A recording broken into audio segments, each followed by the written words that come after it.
cultura del no trabajo en Argensauria. Hoy, 27 de junio, es el Día del Empleado Estatal y por eso gran cantidad de dependencias estatales no funcionaron. No atienden, no trabajan. Por ejemplo, AFIP, Registro Civil, ANSES, ARBA. Y tampoco hay clases en las escuelas públicas. Sí, hay clases en las escuelas privadas. Claro, después los datos de las evaluaciones en las escuelas se dan a conocer y se ve claramente que el aprendizaje en las escuelas privadas es mejor que en las escuelas públicas y muchos se rasgan las vestiduras. Pero muchachos, con esta realidad, ¿esperan otra cosa? Es un festival de feriados, por una cosa o por la otra. Ahora, fíjense en lo siguiente. Los trabajadores municipales sí trabajaron porque ellos tienen otro feriado que es el 8 de noviembre. Entonces me pregunto, si los docentes tienen su propio feriado, el Día del Maestro, el 11 de septiembre, ¿por qué hoy las escuelas públicas no tienen clases? Y así vamos, navegando por un mar de incoherencias, del no esfuerzo, del zafar, del no trabajar cada vez que se pueda. Fíjense en esto que les preparé para hoy. El miércoles 20 fue feriado. Nadie trabajó. El jueves 21, partido de Argentina que perdió con Croacia 3-0. Nadie trabajó. El viernes 22, todos tristes. Casi nadie trabajó y el que lo hizo estuvo a media máquina.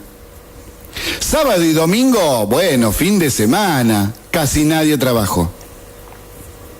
Lunes 25, paro politiquero, casi nadie trabajó. Martes 26, partido de Argentina que le ganó a Nigeria, nadie trabajó. Miércoles 27, Día del Empleado Estatal, nadie trabajó en el Estado Nacional y Provincial. Jueves 28 y viernes 29, ¿alguien va a trabajar? Ojo, porque si no lo hacen, los que quieran comenzar a cobrar el aguinaldo y las jubilaciones de la provincia no van a poder. Al menos tómense media horita y carguen los cajeros. ¿Puede ser? ¿No será mucha molestia? Porque si mi pedido es molesto, desde ya a los argensáuricos les pido disculpas. Y cuando no hay excusas y es día laborable sí o sí, entonces hacen marchas, cortes, piquetes y embroman al que sí va a trabajar. Este país es una opereta. Es tragedia en sus antivalores y cultura. ¿Podremos revertir esta situación tan surrealista? En la historia argentina sobre el tema fue abordado, investigado, analizado y se ha escrito mucho sobre esto, pero mucho de verdad. Por ejemplo, el llamado debate Mayo, donde los historiadores Carlos Mayo, Samuel Amaral, Juan Carlos Garavaglia y Jorge Hellman debaten sobre si el gaucho era vago o no. Y el debate queda entrampado en las llamadas características de vida y se intenta explicar por el tipo de trabajo estacional de la pampa húmeda. Se intenta explicar por qué el gaucho trabajaba poco, pero el concepto vago no termina por resolverse. También fue abordado por grandes pensadores de nuestra historia como Domingo Faustino Sarmiento y Juan Bautista Alberdi. Justamente Alberdi, en 1855, escribió lo siguiente, cito: "Los argentinos hemos sido ociosos por derecho y holgazanes legalmente. Se nos alentó a consumir sin producir.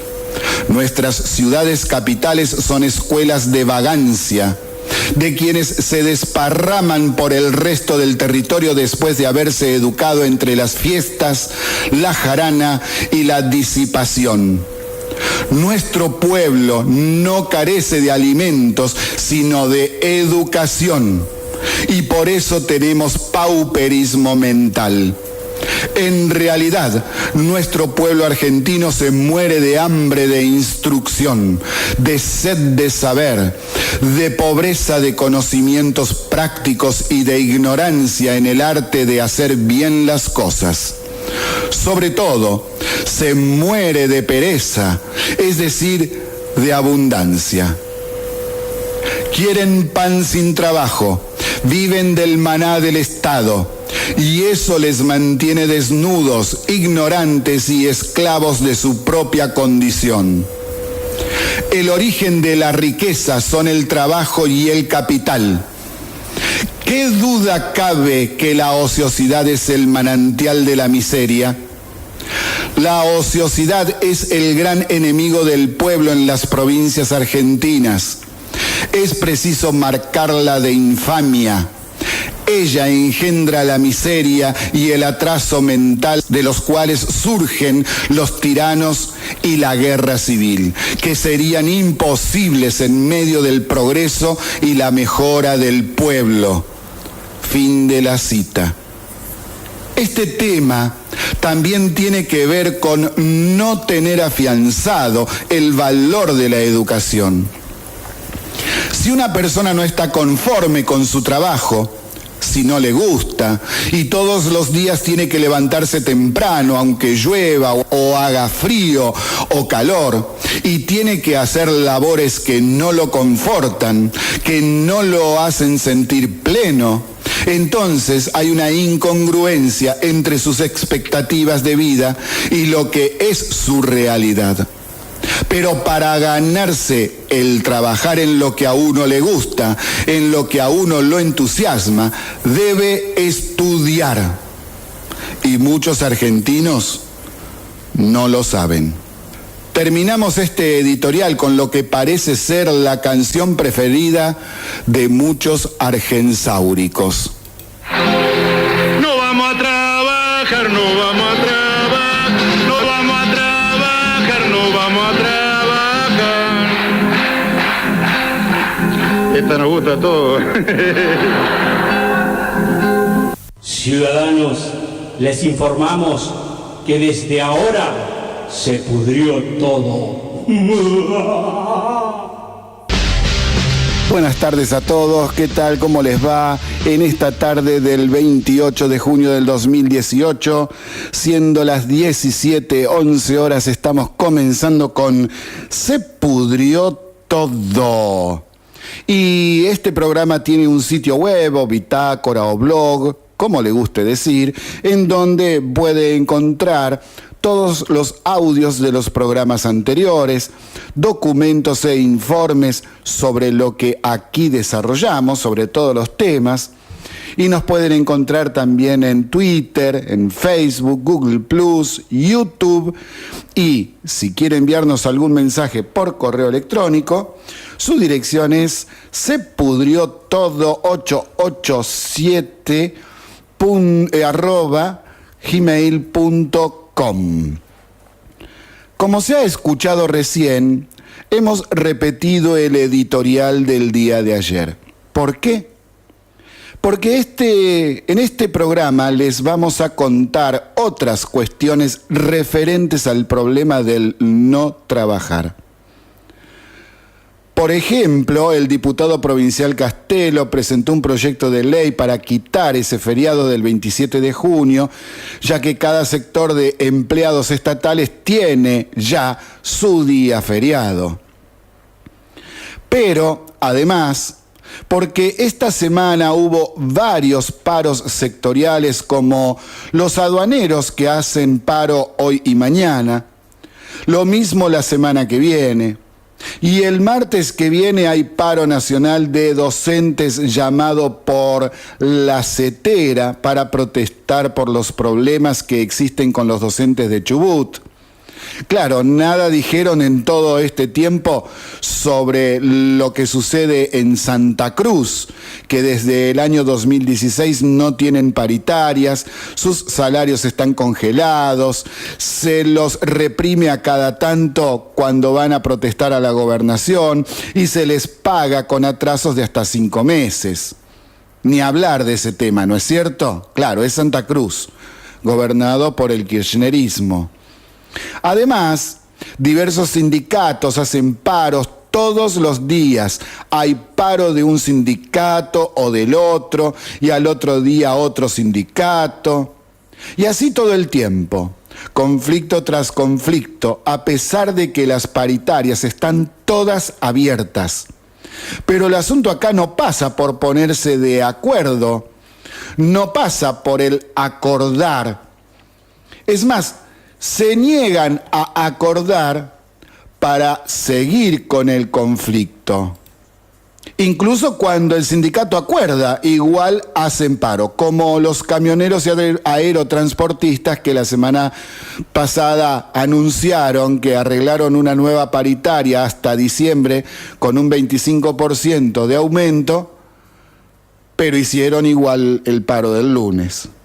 Entonces, esto ya está más que claro, son hechos concretos de la realidad y que vamos a ir ampliando en algunas noticias que han salido el día de hoy. Estamos en Se Pudrió Todo, transmitiendo desde Radio City en su frecuencia de 88.7 MHz desde la ciudad de San Nicolás, provincia de Buenos Aires, República Argentina. En el ámbito local queremos seguir destacando, porque es una buena noticia, que hoy se inauguró la cooperativa obrera en el viejo local de los supermercados Lagostena. La cooperativa obrera se inició en Bahía Blanca ya por 1920 en la familia ferroviaria. Hoy esta cadena de supermercados tiene 126 locales distribuidos en las provincias de Buenos Aires, La Pampa, Río Negro y Neuquén. Muy bienvenidos a nuestra ciudad, a nuestra comunidad, a nuestro municipio, y toda nuestra gente seguramente se va a ver beneficiada por este nuevo emprendimiento que da trabajo y eleva el nivel de San Nicolás en cuanto a lo que es la actividad económica y comercial. Ya en el plano provincial vamos a reiterar que a partir de este mes de junio, ARBA tiene habilitado el envío de las boletas de pago de impuestos a través de correo electrónico, y que esto no solamente es para colaborar contra la polución ambiental, sino que además es para hacerlo más rápido, más eficiente. Nos dan la posibilidad también de pagar los impuestos a través de internet y de esa manera evitar que me llegó, que no me llegó el correo, que no vino, que no estaba, que lo tiraron, que se lo comió el perro, que qué sé yo. Y nos ahorra también el tener que hacer largas colas en los bancos, salvo que alguien quiera ir a hacerla para hacer sociales y para salir a pasear. Y bueno, otra alternativa más que puede servir para que la gente pueda tener otra opción viable para poder cumplir con lo que se nos exige como ciudadanos: el pago de los impuestos. Y si usted no está inscrito en el sistema, puede entrar por vía web a www.arba.gov.ar, gov con B corta, en este caso, y allí llena un formulario pulsando el botón boleta por mail, con su nombre, su apellido, el quill o quit que tenga y en la dirección de su propio correo electrónico. Marca qué impuestos quiere recibir por ese medio y ya está, listo, le lleva 30 segundos hacerlo. Muy buena noticia en ese sentido. Y también ANSES está en un proceso de digitalización de todos sus trámites. Entonces muchas veces también nos viene bien hacerlo vía internet y no tener que estar yendo hasta el centro, haciendo colas, pedir un turno, esperar sentado a que nos llamen. Y bueno, se va mejorando en ese sentido. Esperemos que haya otras cosas que mejoren. Por ejemplo, si están agilizando todo lo que tiene que ver el hacer trámites vía internet, y bueno, necesitamos mejores servicios de internet, sobre todo para los distintos barrios que todavía no lo tienen, y a otros barrios que lo tienen, pero es muy malo el servicio, muy lento. Hay que hacer inversiones, mejores tecnologías, cambiar las líneas de teléfono. Y bueno, vamos a ver cómo se va desarrollando esto, porque nuestro país viene muy atrasado incluso respecto de nuestros vecinos como Uruguay y Chile. Esperemos que este tema, con todo lo que se está haciendo respecto del cableado de fibra óptica, se pueda mejorar en gran medida durante este año, lo que queda del 2018 y todo el 2019, con las obras programadas que hay respecto de ese tema. Pasando a otro tema, Ciudad de Buenos Aires, Cava, Capital Federal, como usted guste decirle. La justicia habilitó antes de ayer el protocolo antitomas de escuelas del gobierno porteño. Ese protocolo había sido suspendido por la juez Liberatori de la ciudad. El protocolo establece cómo tienen que actuar los rectores, los directores de las distintas escuelas ante los casos de tomas por parte de los alumnos y fija, entre otras cuestiones, que los padres de los alumnos se tienen que hacer cargo de los gastos si existiese vandalismo, es decir, cuando pintan las paredes, rompen todo, se producen robos y hurtos, bueno, lo de siempre. Por estar suspendido por esta juez Liberatori, este protocolo no pudo aplicarse durante las tomas de hace 2 semanas atrás en la ciudad, pero ahora que la justicia tiró para atrás esta resolución, entonces lo pueden volver a aplicar en caso de que las tomas se vuelvan a repetir por la causa que sea, porque siempre inventan algo. El asunto es crear conflicto, nada más, no importa por qué. Y bueno, vamos a pasar un poquito a explicar lo de la provincia de Chubut. El día martes hubo una protesta de docentes por el tema salarial, vienen atrasados con los pagos. Recordemos que Chubut está en un gravísimo problema, no solamente de dinero, sino que todos los funcionarios del gobierno de Das Neves, gobernador que falleciera hace poco, están todos implicados en distintas causas judiciales por robar la plata de la provincia.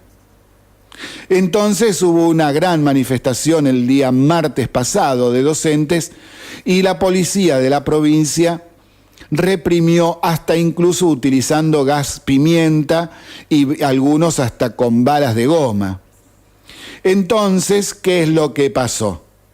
Pasó que CETERA, que es la Confederación de los Trabajadores de la Educación de la República Argentina, salió a protestar y Sonia Alesso, su secretaria general, anunció un paro nacional de docentes en protesta.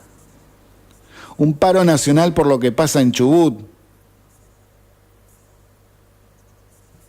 Raro, ¿no? Y como no podía ser de otra manera, comenzó a utilizar este conflicto, que es provincial, para agregar a las consignas del paro que quieren paritaria nacional, algo que ya en la firma de la misma paritaria nacional del 2016 quedó desactivada porque uno de los puntos fue que el salario mínimo docente será el salario mínimo vital y móvil más un 20%, es decir, se actualiza automáticamente. Lo que no tienen en cuenta, además, es que Chubut está gobernada por el peronismo, partido de la que ella, Alesso y los demás dirigentes de la CETERA también son parte. Se quejan de la represión en una provincia gobernada por el peronismo y lo traslada a una huelga nacional para criticar a Macri. ¿Se dan cuenta? Es algo inconcebible. Está bien que hay muchas cosas para criticarle a Macri, pero no hay ninguna razón para hacer un paro nacional y mucho menos para salir con la consigna de algo contra el gobierno nacional. ¿Se entiende lo que está pasando? Porque realmente es lo que decíamos al principio del programa, están buscando conflicto permanente, ya van a ver lo que les vamos a ir contando durante el día de hoy, porque el asunto se va a poner más difícil. Y yo ya se lo adelanté a Gabriel Ruiz cuando hablábamos en el mes de febrero de volver o no volver a hacer el programa. Y habíamos hablado con él que el asunto se va a poner muy feo este año. Y hasta ahora el año vino feo. Con todo este tipo de aprietes y movilizaciones, llamadas a golpe de Estado, amenazas, se está poniendo muy feo. Ya van a ver las cosas que le vamos a contar el día de hoy. Ya van a ver. Seguimos en Se Pudrió Todo, transmitiendo desde la ciudad de San Nicolás en su frecuencia de 88.7 MHz para toda la zona de influencia. Y ahora en Se Pudrió Todo, y bueno, comenta que se pudrió todo. Decíamos que tenemos muchas cosas pesadas para comentar hoy. Por ejemplo, anoche subimos a nuestro sitio web el enlace y el documento que se llama ¿Cómo tomar un colegio? Sí, hay un documento, un tríptico, un formulario acá, como que usted guste decirle, que es distribuido por una agrupación kirchnerista llamada La Simón Bolívar. Y ahí es donde esta gente les da instrucciones a los alumnos secundarios de cómo hay que hacer para tomar un colegio. Entonces, les leo algunas cuestiones como para ir teniendo una idea, nada más que para eso. Si usted quiere verlo completo, tiene 3 hojitas nada más, pero si a usted le interesa saber qué es lo que dice, está en nuestro sitio web en la sección documentos. Bueno, entonces, ¿qué es lo que podemos ir leyendo de esto? Y bueno, tiene una introducción en donde dice, y yo voy a ir citando más que comentando, no hay una fórmula secreta ni perfecta para tomar un colegio. Simplemente es necesario seguir un lineamiento básico, tener en claro cómo organizarse y amoldar lo que se tiene preestablecido a la coyuntura, es decir, a la coyuntura general, etapa del movimiento, sea secundario o no, la correlación de fuerzas, etc. Ahora un comentario acá. Fíjense el lenguaje que están utilizando es un lenguaje que no es el que corresponde para una escuela. Es un lenguaje que tiene que ver con algunas cuestiones que nosotros los más viejitos ya las vimos en la década del 70. Y entonces empieza con algunos puntos. Por ejemplo, organización durante la toma. Y entonces dice, Una vez decidida y votada la toma del colegio por la totalidad del estudiantado, es primordial y obligatorio que se discuta cómo se organiza todo el proceso de toma para asegurar que todas las tareas sean cumplidas en tiempo y forma, siempre respetando la democracia directa, la de la asamblea.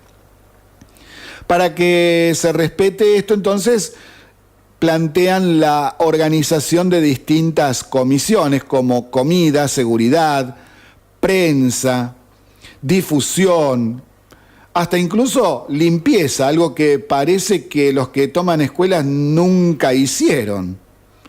Entonces, por ejemplo, la comisión de comida, ¿qué dice acá? Leo, es la comisión encargada de asegurar que haya comida para quienes se quedan a dormir en el colegio. Es decir, debe asegurar que haya como mínimo cena y desayuno.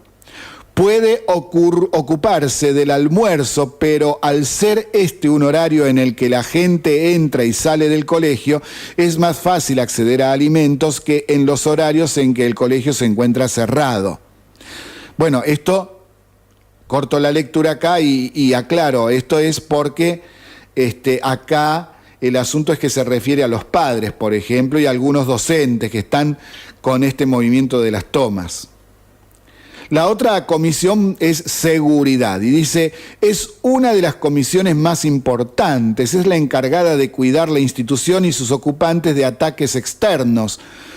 Y ahí nombra policías, padres, autoridades, etc. O sea, es decir, los llaman ataques externos. ¡Qué bárbaro! Y a su vez, dice, sigo leyendo, es la encargada de evitar cualquier tipo de pelea o descontrol que se pueda generar entre los mismos estudiantes. Entonces dice que la comisión debe encargarse de las siguientes tareas y va numerando.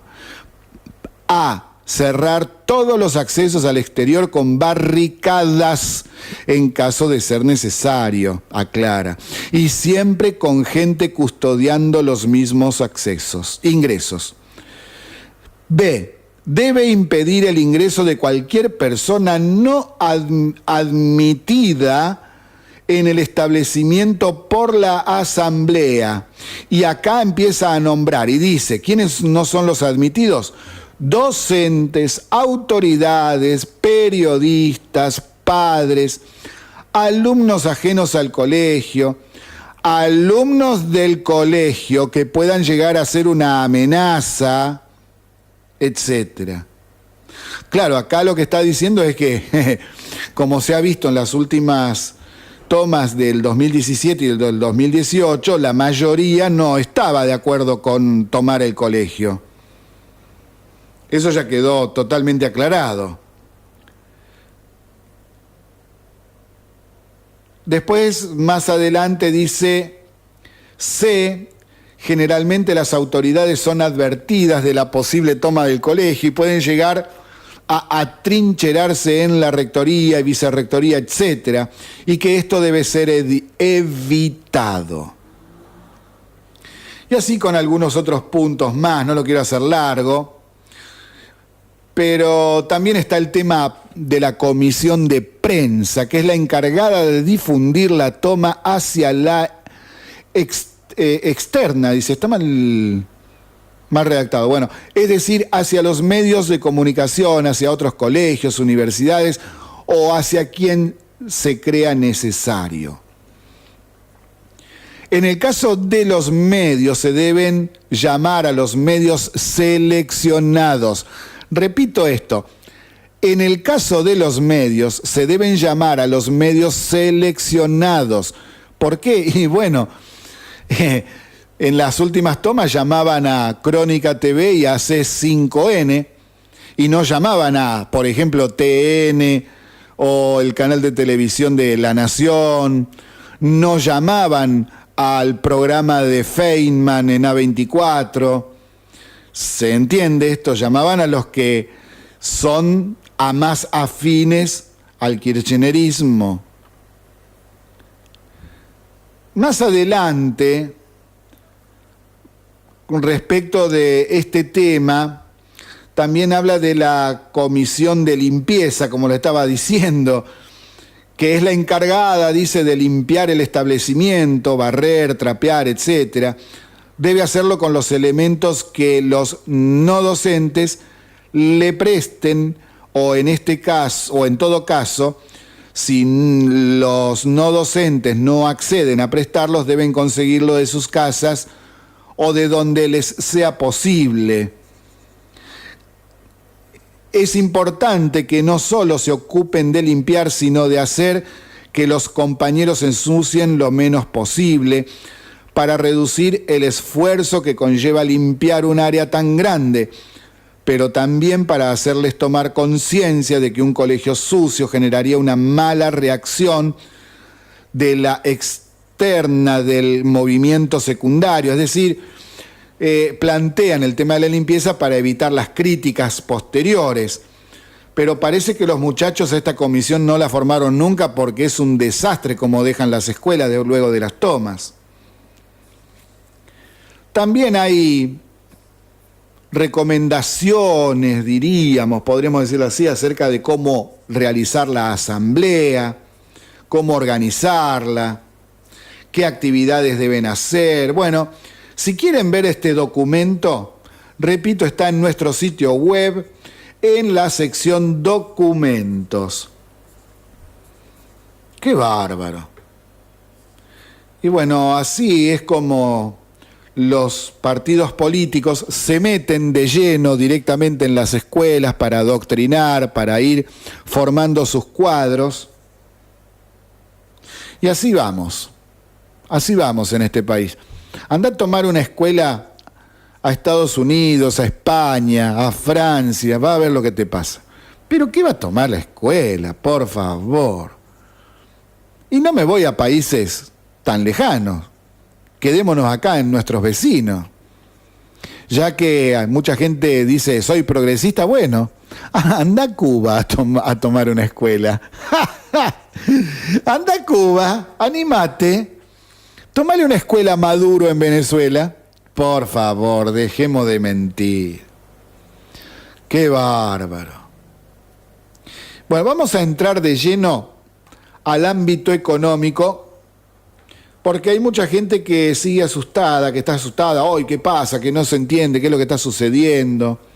Bueno, vamos a esto. A ver, confirmado el acuerdo con el FMI y que fuimos ascendidos en los mercados internacionales de fronterizos a emergentes, la semana pasada el dólar empezó a bajar, bajó bastante desde el jueves de la semana pasada hasta el martes de esta semana, en que comenzó a volver a subir.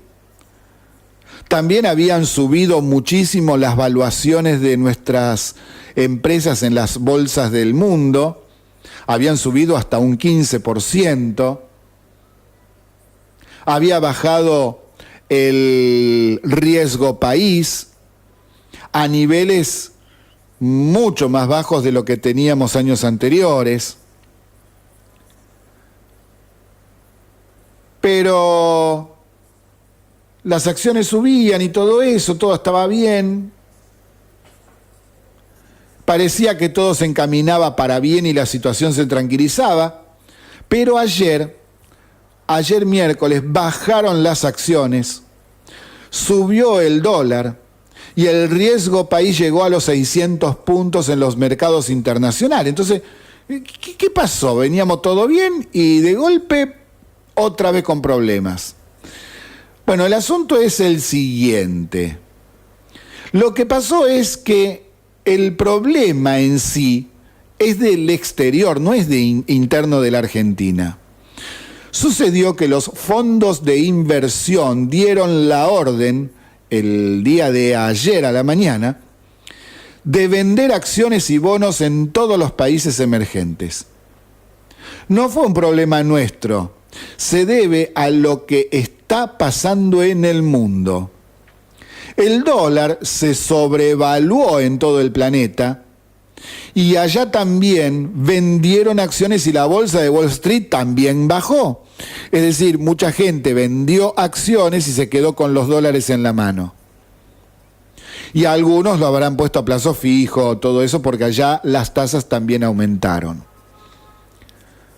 Esto se repitió en todo el mundo, en países de África, de Asia, en Europa, en el mismo Estados Unidos, acá en América Latina.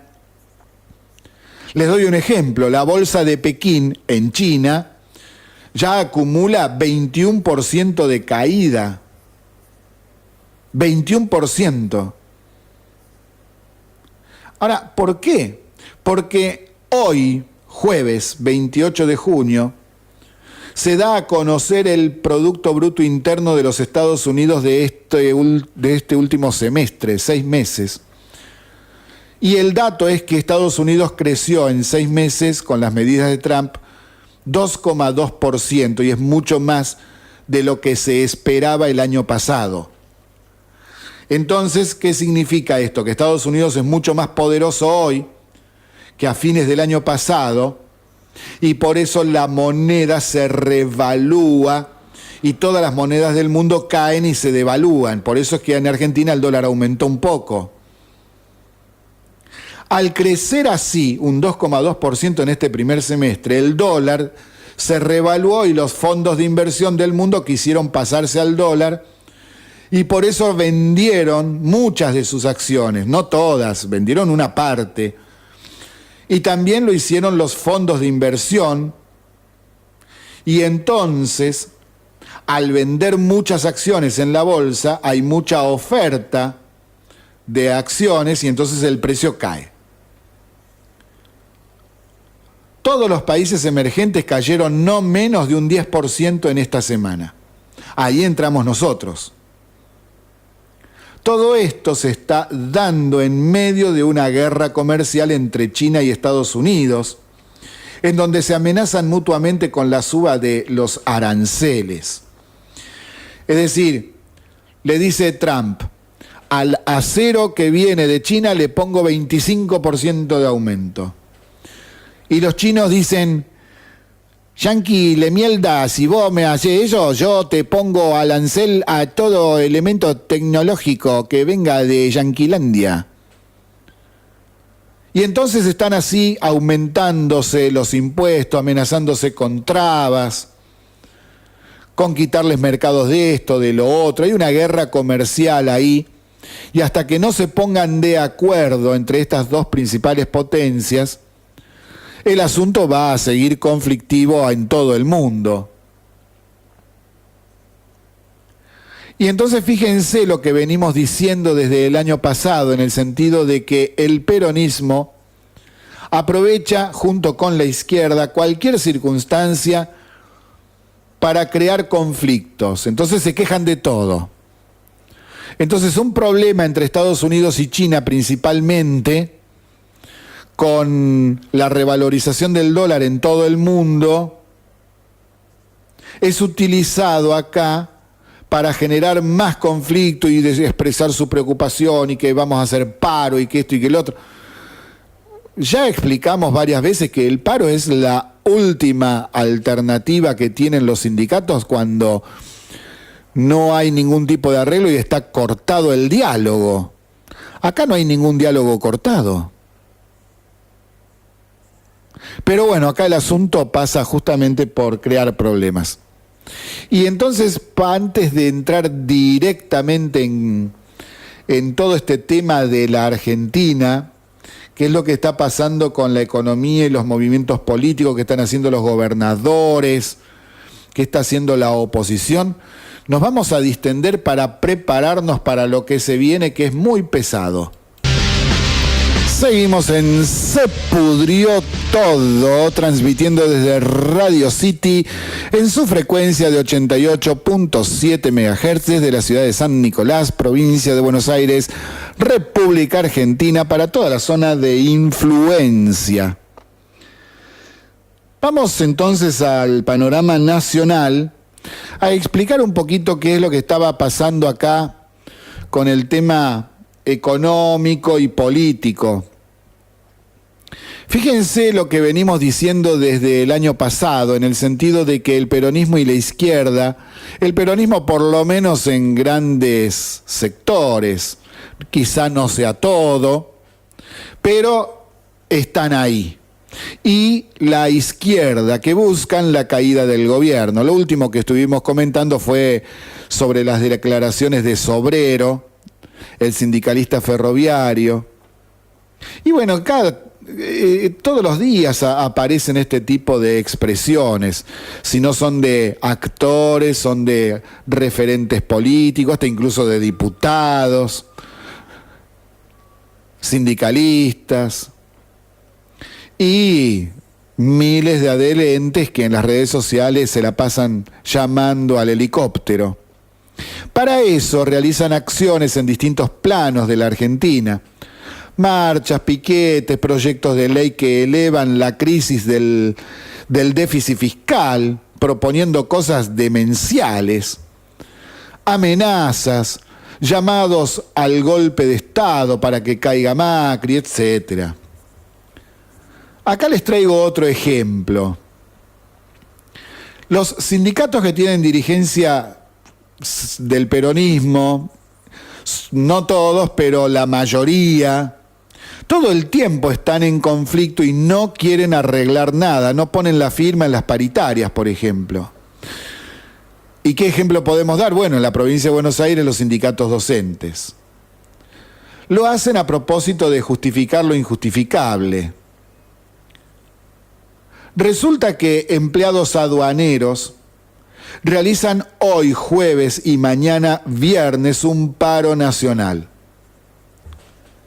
Y se va a repetir ese paro la semana que viene también jueves y viernes, es decir, van a tener 3 fines de semana largos, el anterior, el que viene a la hora y el otro.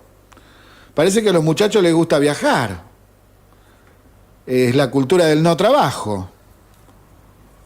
Esto perjudica seriamente a las exportaciones regionales que no pueden despachar sus ventas al exterior de productos perecederos que necesitan un rápido despacho.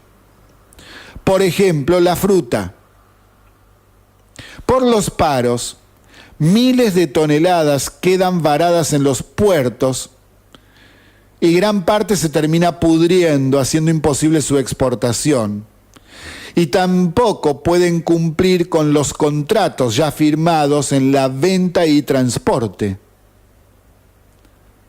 Además de crear grandes problemas a los productores regionales, muchos de los cuales terminan fundiéndose, se pierden los contratos de venta ya realizados con empresas del exterior y también los futuros porque, por ejemplo, si Italia quería comprar papas y la Argentina falla en la entrega en tiempo y forma, es decir, por el paro no pueden despachar las papas, se pudren, qué sé yo, bueno, no cumplen con el envío. O el envío llega mal o llega tarde. El año que viene, ¿qué hará esa empresa de Italia? No nos va a comprar más papas a nosotros, se la va a comprar a Brasil. Otros rubros afectados son los de la carne, camarones, langostinos, calamares, maní, peras, jugos de fruta, etc. Y ese etcétera comprende al ajo, garbanzos, porotos, arvejas, malta, miel, harina de trigo, arroz, limones, aceite de oliva, filet de merluzas congelados, yerba mate y azúcar. ¿Se va entendiendo mejor lo que pasa en este país? Boicotean y sabotean en forma constante y permanente, creando problemas y atacando todo el tiempo. Entonces, ¿qué es lo que sucede? Perdemos mercados que tanto nos costó volver a ganar.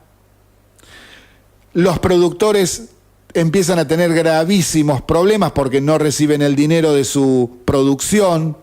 Muchos terminan fundiéndose. se pierden los contratos de a futuro, no nos van a comprar más, determinadas empresas ya se cansaron directamente. ¿Y dónde puedo encontrar esta información? Porque no sale publicada en los medios normales.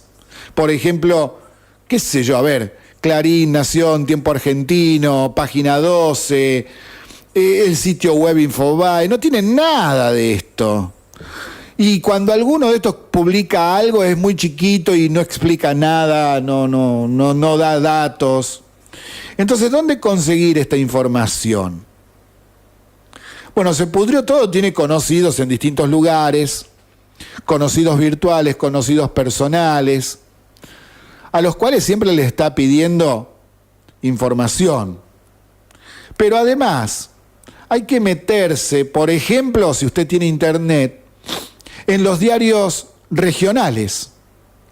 Por ejemplo, a ver cómo anda el tema de la papa. Ándate a Balcarce, pone diarios de Balcarce o noticias de Balcarce y fíjate a ver qué es lo que dicen los medios locales. Como alguien que quiere saber de San Nicolás y se mete y busca en internet información o noticias de San Nicolás y le va a salir Prensa Libre, Flash 24, El Norte, El Informante. Y así con todo esto. Pero también hay sitios web de las distintas cámaras de tanto sindicatos como productores. Hay páginas web, por ejemplo, Infortambo es el que tiene agrupado a los productores de leche en los tambos de la Pampa Húmeda. Entonces, es una buena idea de vez en cuando visitar esos lugares, esos sitios web, a ver qué están diciendo, cuáles son los problemas, porque no salen en la prensa, no aparecen estos temas en la televisión, en los noticieros. Y esto que le estoy contando de los sindicatos que no quieren arreglar, por ejemplo, los docentes de la provincia de Buenos Aires, cuyos dirigentes sindicales son todos del peronismo y del kirchnerismo, se negaron a firmar la paritaria salarial para estar en permanente conflicto, no porque haya sido mala la propuesta. Les recuerdo, por ejemplo, la propuesta que les dieron en el 2016 y que en el 2017 le volvieron a ofrecer, y que era firmar una paritaria por 3 años, una paritaria salarial por 3 años con cláusula gatillo para actualización del salario por inflación, y no quisieron. Claro, porque si hubiesen firmado eso no habría ninguna posibilidad de que haya huelga, porque tanto los docentes en ejercicio como los jubilados estarían actualizados permanentemente por el tema de la inflación. Es decir, si la hubiesen firmado, no solo los docentes estarían cobrando un salario actualizado, sino también los jubilados. No obstante esto, la gobernadora Vidal igual realizó actualizaciones salariales de docentes y de jubilados, aunque los jubilados un poco menos porque no puede hacerlo por ley, sin firmar la paritaria. Incluso Vidal lo hizo retroactivo a enero pasado. Y ya lo está pagando desde marzo. Y ahora algo que es inaudito y lapidario a la vez sobre este tema. Resulta que en ese actuar para crear problemas en forma constante, los gobernadores del peronismo ya se están reuniendo para ponerse de acuerdo en qué harán para complicar aún más la situación económica. De la primera reunión trascendió que una de las líneas de acción es suspender el pacto fiscal firmado a fin del año pasado con la Nación.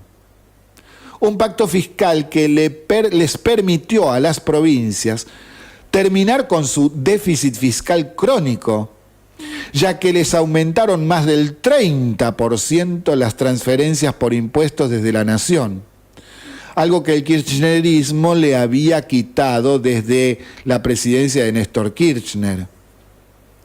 Eso es algo sumamente positivo para las provincias. 30% más de coparticipación en impuestos tuvieron. Ya este año lo estuvieron cobrando. Por eso la gran mayoría de las provincias dejó de tener déficit. Cuando llegó Macri al gobierno, 18 provincias estaban en déficit. Hoy hay 2 o 3. Santa Cruz y Chubut, por ejemplo. Pero se quejan igual porque acá el asunto no pasa por mejorar la vida de la gente. Se trata de hacer caer al gobierno, como estamos diciendo desde el año pasado, presentando los hechos concretos de esta situación. Y entonces, ¿qué es lo que hacen? Tratan de que la situación económica empeore y así elevar el tono de las críticas a Macri, tratar de ganar más votos para la elección de 2019 si es que no lo hacen caer antes. ¿Y por qué decimos todo esto? Bueno, porque ya está pasando que los gobernadores se están reuniendo. Por ejemplo, ya comenzaron a tratar qué van a hacer con el presupuesto del 2019. Estamos en junio y ya están confabulando a ver qué van a hacer con el presupuesto del 2019. Hubo una reunión, y les voy a dar nombre, apellido y de qué provincia son. Hubo una reunión entre los siguientes gobernadores: Juan Schiaretti de Córdoba, Juan Manuel Urtubey de Salta, Rosana Bertone de Tierra del Fuego, Domingo Pepo de Chaco, Gustavo Bordet de Entre Ríos. Y se reunieron con Ángel Pichetto y Pablo Cosiner, que son los referentes de ellos, uno en la Cámara de Senadores y otro en la Cámara de Diputados. Y entonces acá se estuvo hablando de cuál va a ser su agenda de trabajo, podríamos decirlo así, porque acá el asunto es cómo van a hacer para crearle problemas al gobierno, porque por ejemplo, ¿no? Por el acuerdo con el FMI no se van a tocar los planes sociales. Los planes se van a seguir pagando y todo eso. Entonces, ¿dónde va a venir el ajuste? Bueno, el ajuste tiene que venir con el tema de los subsidios. Bajar los subsidios a las empresas productoras de energía eléctrica, transportes, gas, etcétera. Y ver qué van a hacer con el gasto provincial, porque las provincias no están haciendo ninguna restricción en su presupuesto. ¿Qué va a pasar con la obra pública? Todo esto está en negociaciones. Entonces esta gente se reunió para ir viendo qué van a hacer, y ya tengo información concreta de lo siguiente, por ejemplo. Dicen ellos, que los gobernadores del peronismo, que el Estado Nacional podría ahorrar unos 60.000 millones de pesos si recortara las partidas destinadas a subsidiar el transporte y otros 40.000 millones recortando los subsidios a AISA, Edenor y Edesur. Y bueno, es lógico, eso es lo que quiere hacer el gobierno, pero cuando el gobierno nacional plantea hacerlo, saltan los gobernadores y dicen, no, porque la gente, porque le aumentan la luz, le aumentan el gas, le aumenta el transporte. Pero, a ver, pónganse de acuerdo. ¿Quieren la quita de los subsidios o no la quieren? Hasta el momento están diciendo que no la quieren, y por eso presentaron ese proyecto de ley que tuvo que vetar Macri.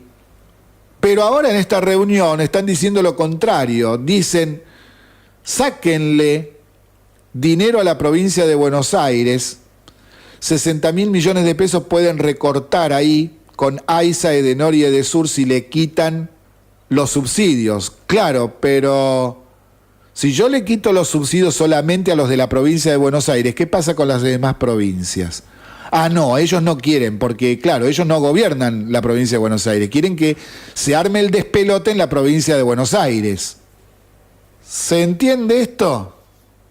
Por ejemplo, quítenle el subsidio a AISA, Edenor y Edesur en la provincia de Buenos Aires. Eso lo dice, por ejemplo, el gobernador de Córdoba. Entonces, ¿Qué le puede decir el gobierno nacional? Bueno, pero también se lo quitamos a la provincia de Córdoba. No, a nosotros no, porque nos va a aumentar. A ver, ponete de acuerdo, ¿cómo es el asunto? Bueno, hay mucha más información, voy a ir comentándoles mañana otro poquito, pero el tema es que quede en claro por dónde viene la mano, qué es lo que están haciendo, cómo lo están haciendo. Están agazapados, cuchicheando a ver cómo van a hacer para complicar el asunto. ¿Y qué dicen los medios provinciales sobre esto? Casi nada. No lo tienen en su prensa. Casi nada. No obstante, les voy a leer algo cortito de lo poquito que se publicó, por ejemplo, en Letra P, que es un medio de La Plata. Acá hay una nota en donde, bueno, les leo. Dice, en las provincias, ya saben que el acuerdo con el FMI implica un recorte en el gasto de capital del 81% de acá a 2 años y de un 74% del monto que se les destina a las jurisdicciones en concepto de transferencias. Y cortan ahí el texto para saltar a otra cosa sin explicar qué son estas dos quitas. Entonces, cuando alguien lee esto dice, pero ¿cómo? ¿El gobierno le va a quitar al gobierno de las provincias 81% del capital y 74% del monto que le manda por las transferencias? ¿Qué tiene que ver esto? De lo que el Estado Nacional cobra de IVA y lo que va a las provincias de eso le saca el 74%. Y no es así, no es lo que se está hablando en realidad. Cuando se está hablando de un recorte del 81% del capital, se está planteando el tema de la obra pública. Ese es el capital de la obra pública. Entonces, ¿qué significa? ¿Que van a sacar el 81% de la obra pública? No.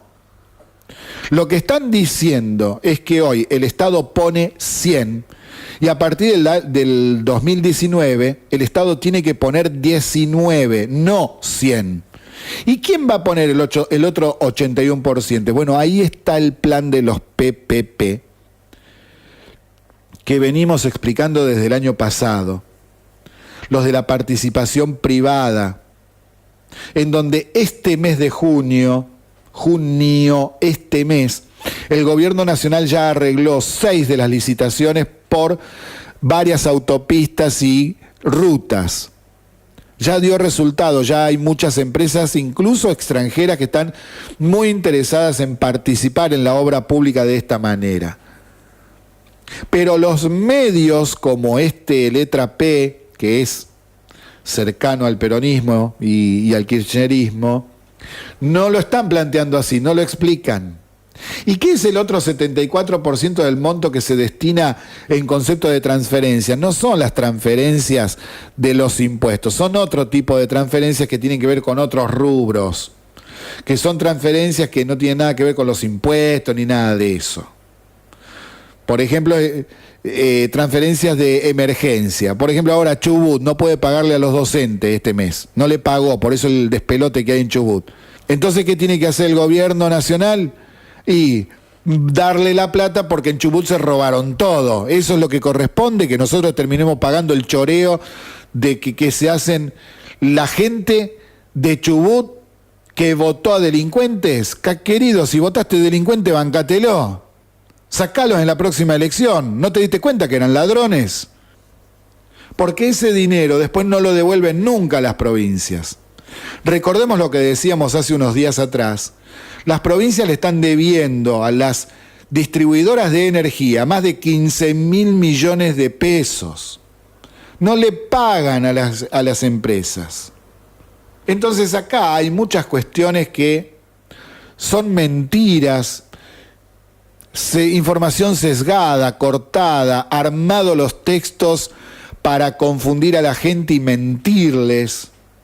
Ahora, si son tan vivos para mentir y armar estos textos y estas operetas, ¿por qué no son vivos también para hacer dos cosas? Una, realizar las críticas al gobierno nacional como corresponde y donde corresponde, es decir, en los temas puntuales en donde el gobierno comete errores, o cómo mejorar lo que el gobierno está haciendo. Por ejemplo, lo segundo que tienen que hacer es presentar propuestas superadoras. Todas las propuestas que presentaron el año pasado, este año y en el 2016, son proyectos de ley para aumentar el déficit fiscal.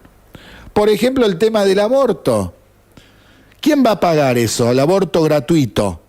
¿Quién lo va a pagar a eso? En el proyecto de ley no se dice quién lo va a pagar. Se deja aclarado que seguramente nos van a aumentar las cuotas en las prepagas y en las obras sociales.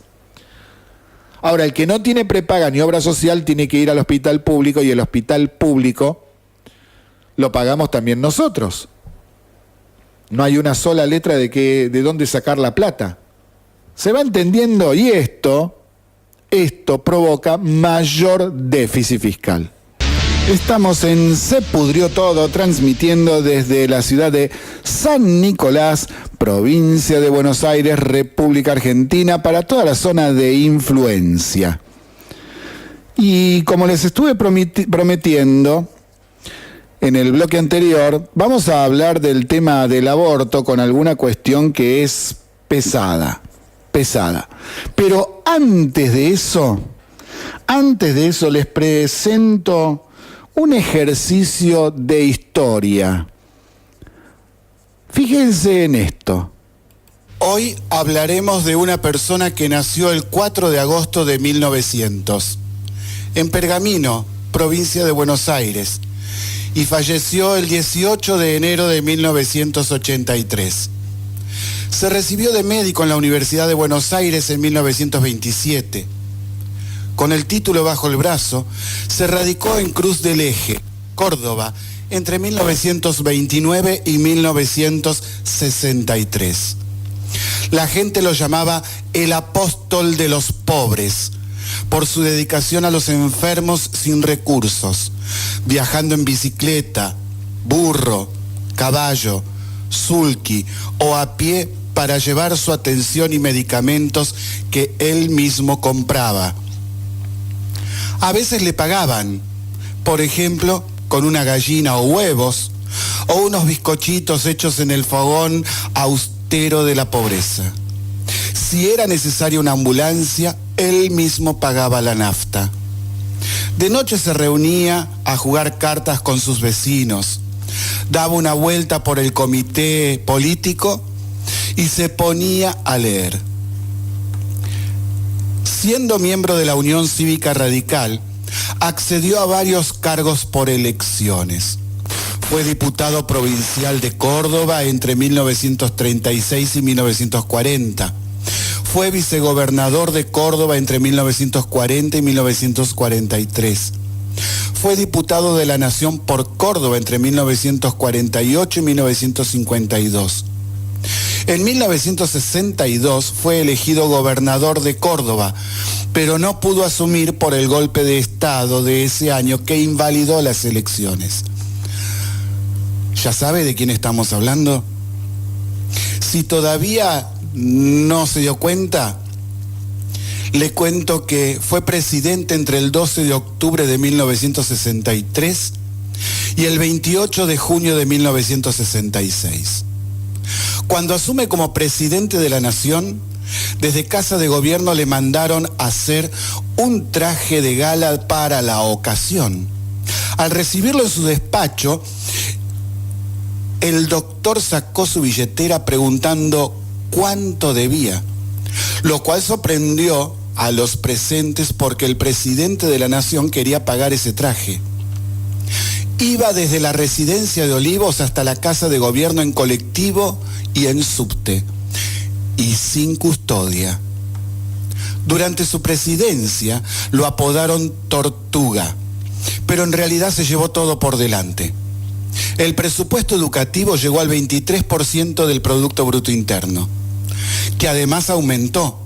Aumentaron la producción industrial y las exportaciones. Disminuyó la deuda externa y la desocupación. Nunca gastó dinero en publicidad por actos de gobierno. se promulgó la Ley de Salario Mínimo Vital y Móvil y la Ley de Medicamentos. La ONU aprobó en 1965 la resolución número 2065, que reconoce la disputa por la soberanía de las Islas Malvinas. Igualmente fue atacado por los sindicatos con paros constantes, la conspiración militar en marcha, la complicidad de muchos periodistas, diarios y revistas, todos en su contra. Desde España confabulaba Perón contra su gobierno y fogoneaba las internas sindicales y la toma de las armas por parte de grupos peronistas. A pesar de todo eso, terminó con la proscripción al Partido Justicialista, pudiéndose presentar a las elecciones de 1965. El 28 de junio de 1966 lo echan de la Casa Rosada con un golpe de Estado. Tomó un taxi y se fue a la casa de su hermano. Renunció a la jubilación de presidente. Fue el único que lo hizo. En la manifestación de bienes, lo que sería hoy como la declaración jurada, quedó claro que se fue con menos de lo que tenía cuando ingresó a la presidencia de la Nación.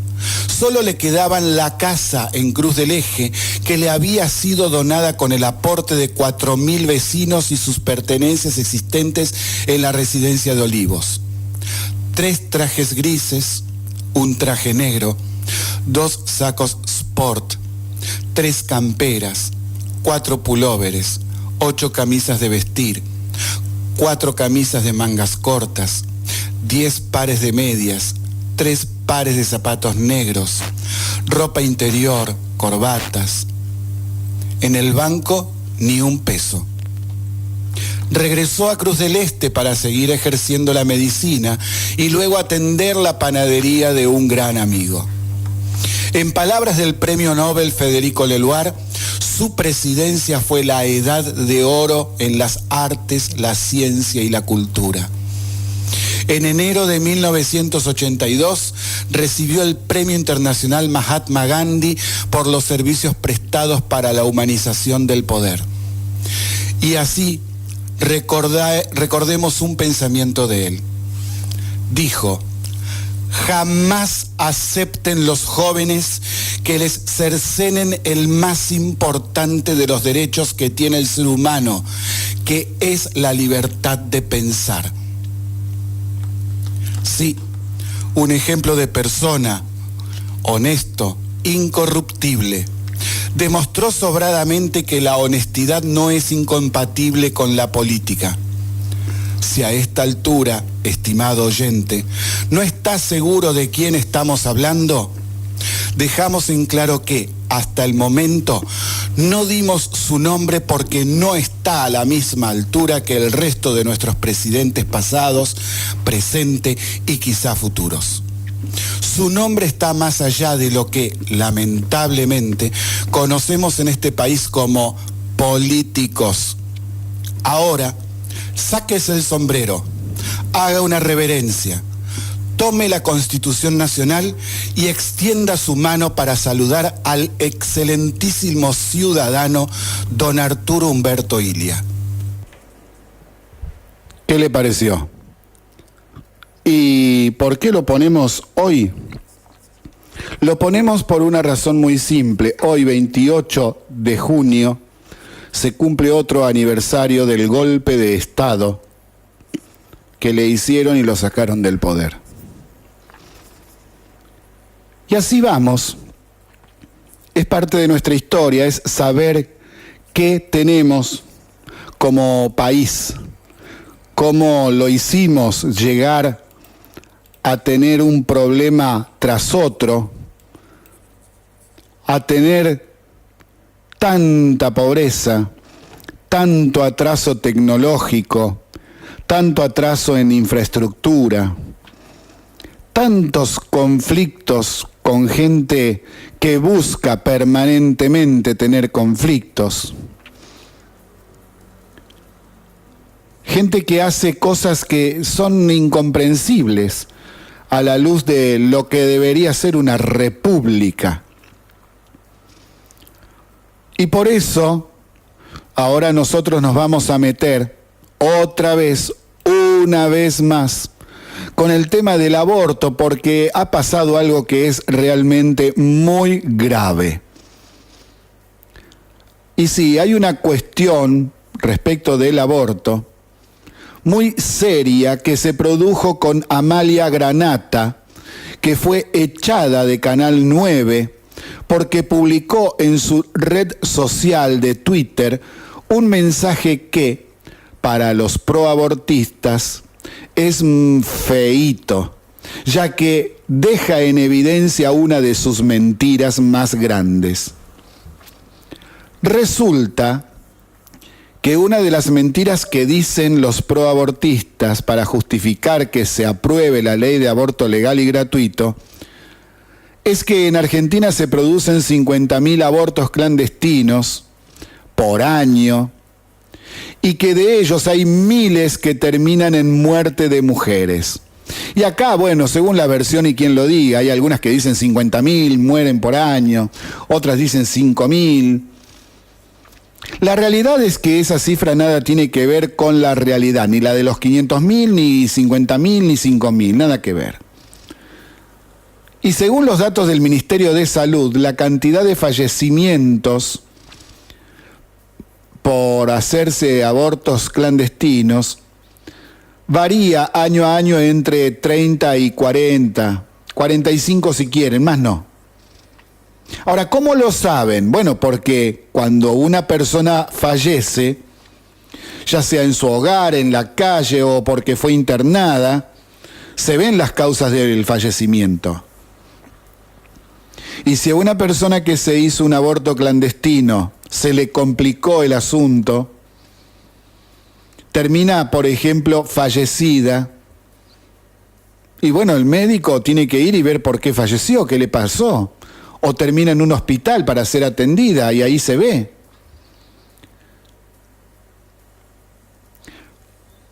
Y el dato que manejaba Amalia Granata era ese. Y Amalia Granata hace mucho tiempo que viene peleando, difundiendo el tema del cáncer de mama, que en el año 2016, según las cifras del mismo ministerio, fueron 5.858 mujeres que fallecieron por esta causa. Y a raíz del fallecimiento de una de las hijas de una de las trillizas de oro, justamente luego de un cáncer de mama diagnosticado tarde, Amalia Granata planteó justamente este tema. Este tema es largamente discutido y representa, por ejemplo, del total de mujeres que fallecen al año, las que fallecen por abortos clandestinos es el 0,025% de fallecimientos de mujeres al año por problemas de salud. Entonces Amalia Granata escribió en su Twitter el siguiente mensaje, lo voy a leer completo. No es largo porque en Twitter no se pueden escribir más de 240 caracteres. Cito: el cáncer de mama es la primera causa de muerte de mujeres en Argentina. No las veo con el pañuelo verde pidiendo al Estado prevención y tomógrafos para las más vulnerables. Coherencia, cuidemos las dos vidas. Fin de la cita. ¿Y qué pasó después de este mensaje? La echaron del programa Todas las Tardes, que se transmite por Canal 9, donde ya había tenido posiciones encontradas sobre el tema del aborto con la línea editorial del canal, que es la de apoyar la legalización del aborto a como dé lugar. Esta gente está muy sacada. ¿Por qué tanto empecinamiento? ¿Por qué tanto fanatismo? ¿Por qué tanta violencia? Es imposible para los proabortistas aceptar argumentos en contra. Es más, ante las evidencias concretas y hechos fácticos de la realidad, como que la letra del proyecto de ley es total y absolutamente inconstitucional, ilegal, etc., nada quieren oír, porque es un problema, como decíamos ayer, ideológico. ¿Qué les pasa? Esto me hace pensar seriamente si no habrá algún tipo de incentivo económico a diversos referentes de medios de comunicación, gente de la política, de diversas organizaciones que promueven el aborto libre y gratuito pagado por el Estado. Porque en otros países se demostró que las organizaciones internacionales interesadas en el negocio del aborto legal realizaron muchos pagos a esos sectores antes señalados con el fin de instalar y difundir el proyecto en su sociedad. ¿Están haciendo lo mismo en Argentina? Hay datos que dicen que sí, hasta dan cifras de la cantidad de dinero que han repartido. Para mí, eso está más que claro. Y como les decía ayer, lo que se viene después de este tema es el proyecto de legalización de las drogas. Pero no solo pasa por ahí este asunto. Varias veces hemos dicho que nuestros representantes en el Congreso, es decir, los que tienen que hacer las leyes, muchos de ellos no tienen la más mínima idea de lo que es una ley, ni la Constitución Nacional, ni tampoco tienen la más pálida idea de cuáles serán las consecuencias de aprobar tal o cual proyecto de ley. Les paso por esto otro ejemplo de algo que es inaudito. Una senadora del peronismo de Entre Ríos llamada Sigrid Elizabeth Cunat, que encima es abogada, es decir, se supone que conoce las leyes, presentó un proyecto de ley en el que plantea una modificación del Código Penal para incorporar en el artículo 34, inciso sexto, un nuevo supuesto de legítima defensa privilegiada, en virtud del cual una mujer que sufriere una agresión en un contexto de violencia de género gozará de la presunción de que se obró en defensa propia, sin necesidad de acreditar aquellos extremos que configuran la existencia de esta causal de justificación. Es decir, una mujer puede matar a un hombre y decir que el hombre ejercía sobre ella violencia de género y ya está, queda libre. Solo por decirlo. ¿Y si eso es falso? Lo mismo plantea la ley de la legalización del aborto al aceptar dichos de una mujer que quiere abortar a los 7 meses porque alega que fue violada. En ambos casos, sin necesidad de acreditar la veracidad de sus dichos. Estamos en el vale todo. Acá puede pasar cualquier cosa. Entonces, porque sos mujer, podés matar a quien se te ocurra y siempre vas a quedar libre. No, miren, no quiero que nadie se ofenda, pero estamos en un pozo tan grande. Yo no entiendo cómo hay gente que no se da cuenta, porque puede haber alguien que esté de acuerdo con que se debe despenalizar el aborto, pero de ahí a legalizarlo y encima que sea gratuito y que lo paguemos todos hay una gran diferencia. Y además, con un proyecto de ley que es totalmente ilegal, inconstitucional, que plantea incluso que puedo hacerme un aborto si yo digo que fui violada hasta el último día antes del parto. Y si el bebé nace, ¿qué va a pasar? ¿Van a habilitar que le dé cuchillazos y lo mate? ¿Porque fue violada? ¿Y si no es verdad? Aunque fuese verdad, así como está redactada la ley, permite a una mujer que diga que fue violada realizarse un aborto hasta el día anterior al nacimiento del bebé. ¿Qué hacemos? ¿Cómo puede ser posible que aprueben semejante bestialidad? Si usted está de acuerdo con que el aborto incluso tiene que ser no solamente despenalizado, sino además libre y gratuito, entonces peleen por una ley bien hecha, pero no por esto que es un cambalache. Es algo tan simple de entender que no se entiende cómo puede ser que sigan insistiendo en este tipo de cuestiones que son aberrantes. Aberrantes. Y ya que le estamos sacando mano a cuestiones aberrantes, fíjense en esto, que es una cuestión que puede ser risible y hasta ridícula. Risible digo para no llorar.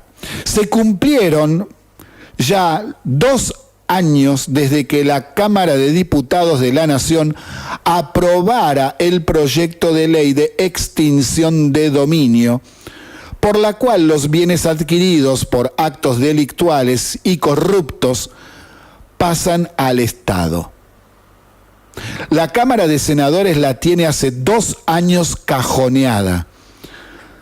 Pichetto dijo que la tiene cajoneada porque la ley adolece de algunos problemas legales y entonces deberían cambiarla. Bueno, y si vos sos senador, ¿por qué no se ponen a tratarla, a mirarla, y si no te gusta algo, proponés cambios? Hace 2 años que la tenés a la ley cajoneada. ¿No tuviste tiempo de plantear cambios? Pichetto, deje de mentir. Deje de mentir. Están cuidando su propio patrimonio. ¿Usted se robó plata? ¿Tiene plata robada, Pichetto? Pregunto, ¿no?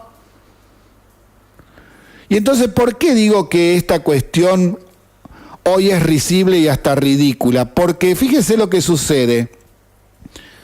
Se dio a conocer una noticia por una Ferrari, una Ferrari, ¿no? Que es proveniente de la corrupción. El caso ya prácticamente está cerrado, está listo. Bueno, entonces, sin ley de extinción de dominio, igualmente, ya con sentencia y todos los chiches, fue entregada a la prefectura. Muchos salieron a criticar, no sin razón, diciendo ¿para qué cuerno quiere la prefectura una Ferrari? Y bueno, lo más lógico es subastarla y que el dinero entre a prefectura para cubrir sus gastos de funcionamiento. Pero eso no se puede hacer.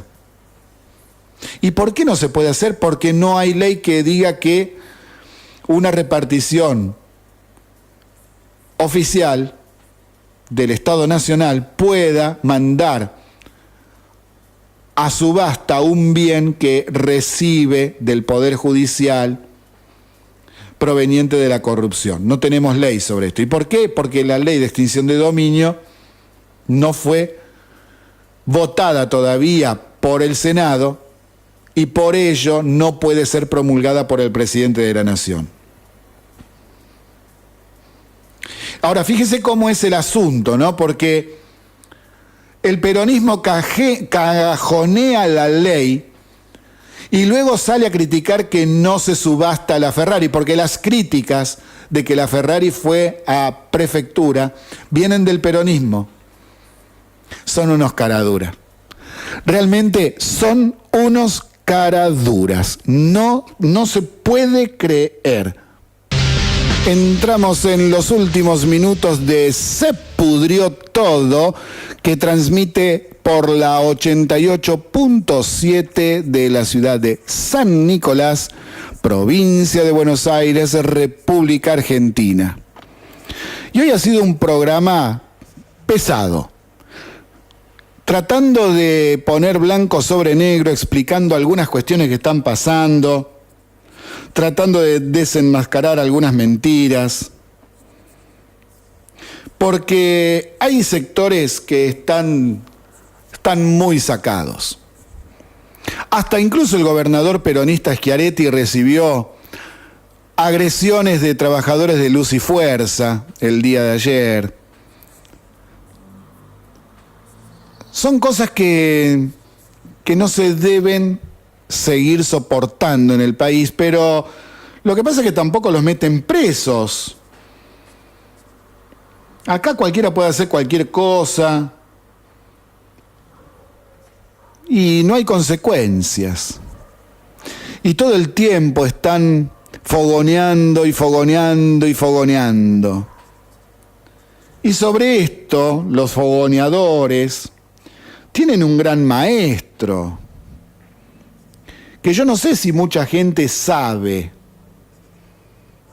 Porque, bueno, hay mucho en la historia que se puede decir de dónde proviene, qué es lo que hacen, por qué, cómo. Pero cuando se les dice que Perón tenía contactos con el nazismo, se ofenden. Y bueno, pero es la realidad. Están los documentos, hay fotografías, videos, las declaraciones mismas de él. Entonces no pueden andar negando cuestiones que son fáciles de ver. Y entonces, ¿de dónde viene, por ejemplo, la enseñanza de lo que hablábamos hoy de la toma de colegios, el conflicto permanente, los sindicatos tomados por un partido político y que todo el tiempo están creando problemas, un día uno, otro día otro? Y bueno, esto viene de Alemania, de la Alemania nazi también, y hay una persona que fue un gran maestro de todos estos sistemas de crear problemas al gobierno existente y de tratar de dominar la situación política de la calle, como le dicen. Y se llama Goebbels, que era el ministro de propaganda de Hitler, y tiene un decálogo de 11 puntos que ya en mayo, mediados de mayo, lo habíamos explicado. Bueno, vamos de nuevo con eso y con esto terminamos nuestro programa. El decálogo de Goebbels.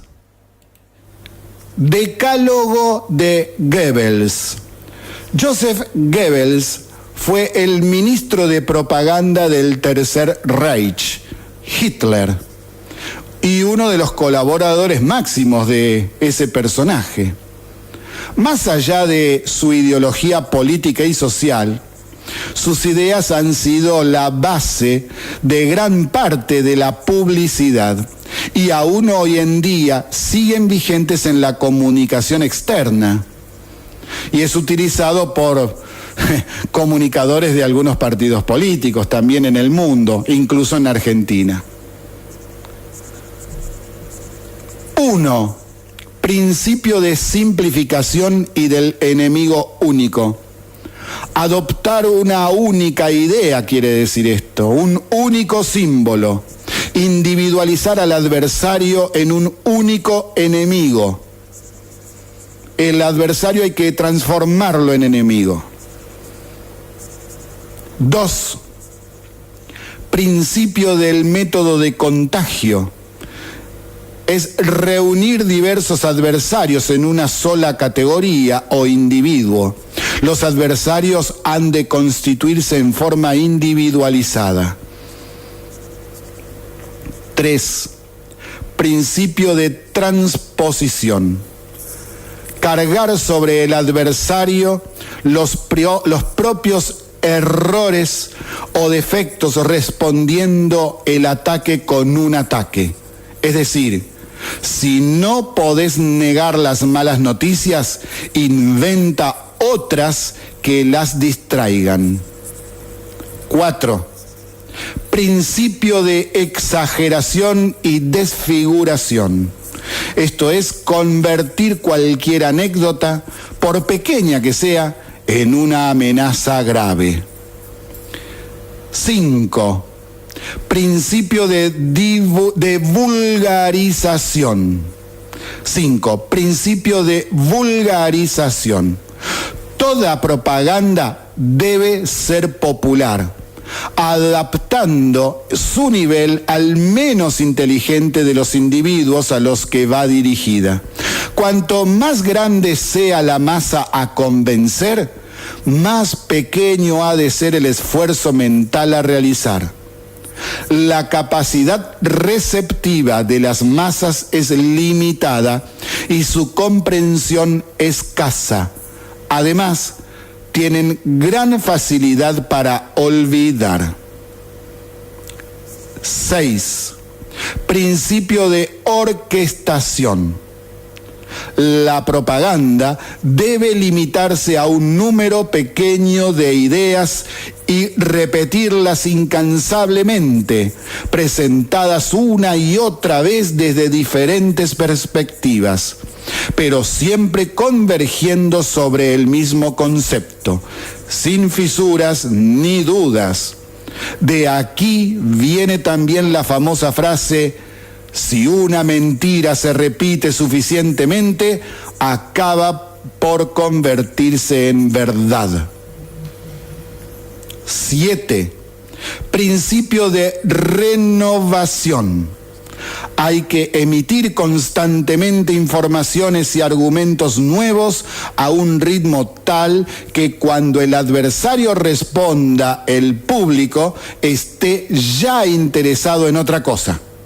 Las respuestas del adversario nunca han de poder contrarrestar el nivel creciente de acusaciones.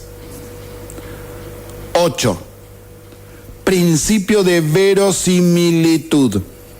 Construir argumentos a partir de fuentes diversas, a través de los llamados globos sondas o de informaciones fragmentarias.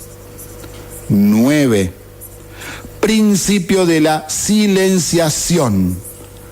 Esto es acallar sobre las cuestiones sobre las que no se tienen argumentos y disimular las noticias que favorecen al adversario. También contraprogramando con la ayuda de medios de comunicación afines. 10. Principio de transfusión. Por regla general, la propaganda opera siempre a partir de un sustrato preexistente, ya sea una mitología nacional o un complejo de odios y prejuicios tradicionales. Se trata de difundir argumentos que puedan arraigar en actitudes primitivas. 11. Principio de la unanimidad. Llegar a convencer a mucha gente que se piensa como todo el mundo, creando la impresión de unanimidad. A ver si nos ponemos a tono con esto. Estos 11 puntos de Goebbels tienen muchísimo que ver con lo que pasa en nuestro país. Fíjese el punto 7, se lo repito, principio de renovación. Hay que emitir constantemente informaciones y argumentos nuevos con un ritmo tal que cuando el adversario responda, el público esté ya interesado en otra cosa. Las respuestas del adversario nunca han de poder contrarrestar el nivel creciente de acusaciones. Fíjense lo que hacen muchos de los opositores. Permanentemente están atacando, sacan un tema, sacan otro tema, sacan otro tema, sacan otro tema. Y para esto utilizan a la gente que tiene enquistada no solamente en las instituciones, sino dentro de lo que son, por ejemplo, otros partidos políticos. En las municipalidades atacan de una manera, después a nivel provincial también a nivel nacional desde las instituciones como el Congreso, los diputados sobre todo, en el Poder Judicial, la gente enquistada en los sindicatos, en organizaciones gubernamentales. Todo el tiempo están inventando operetas. Los periodistas, los canales afines, la prensa afín, todo el tiempo están inventando cosas y sacan cosas, sacan cosas. Entonces, muchas veces el oficialismo o el acusado no tiene tiempo de andar tapando todos los agujeros que le están haciendo. Y la gran mayoría de esos agujeros son mentiras. Es como acá el principio que estábamos leyendo, que es el sexto, que es el principio de orquestación, que dice que si una mentira se repite suficientemente acaba por convertirse en verdad, que la gente se lo cree.